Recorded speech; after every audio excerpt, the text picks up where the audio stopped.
تكونوا كامل بخير وفي صحة جيدة.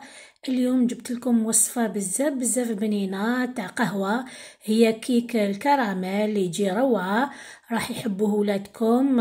نوضوا ديروه، راه فريمون ساهل وبنين بزاف. يوجد في تقريبا في نص ساعة تقدري توجديه وتحطيه لولادك ولا ضيافك.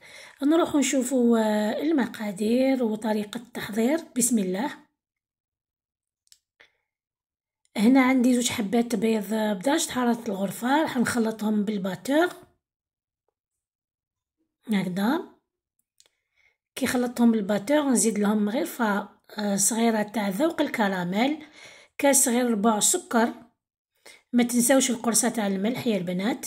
ثاني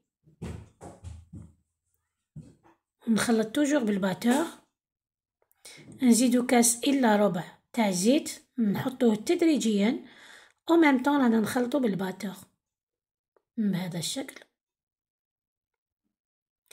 نضيفو كاس تاع حليب، هنا راحت لي اللقطة كاس تاع حليب، كاس الا ربع تاع حليب. انا نضيفو 2 كيسان تاع الفارينة، نزيدو 2 خميرة الحلوى ونخلطو. هنا الكاس الاول ضفت الكاس الاول والخميرة، وراح نضيف الكاس الثاني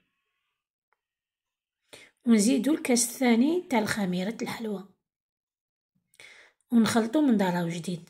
كما قلت لكم ما تنساوش القرصة تاع الملح نضيفوها من الاول. هنا كما قلت لكم ما صورتهاش. نخلطو مليح حتى تختفي كامل ديك الفارينة، وهذا هو القوام تاع الكيك تاعنا. هنا نجيبو هنا لو مول تاعنا تاع الكيك ونضيفو الخليط كامل، وكنا شعلنا بيان سور الكوشة تاعنا على 180 درجة. هنا غلفتو بالورق زبدة، ولا ديروا له بيان سور شويه زبده وشويه فارينه. وهذا هو الكيك تاعنا راه وجد.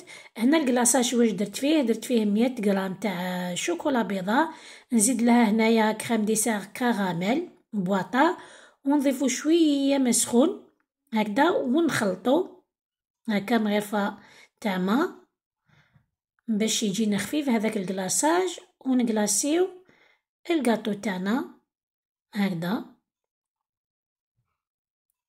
وللتزيين ديروا واش حبيتو. انا درت هذو الحبيبات، تقدروا ديروا الكاوكاو واللوز الجوز الشوكولا فيرميسال، هذيك واش حبيتو وواش عندكم في الدار. هذا هو الكيك تاعنا ساهل ماهل، يوجد في نص ساعه، روعه بوقفه تقدروا توجدوه، يجي بزاف بنين. على بالي بلي راح يعجبكم ويعجب اولادكم وحتى ضيوفكم. نقولكم شهيه طيبه، ونتلاقاو ان شاء الله في فيديو اخر، وبسلامة.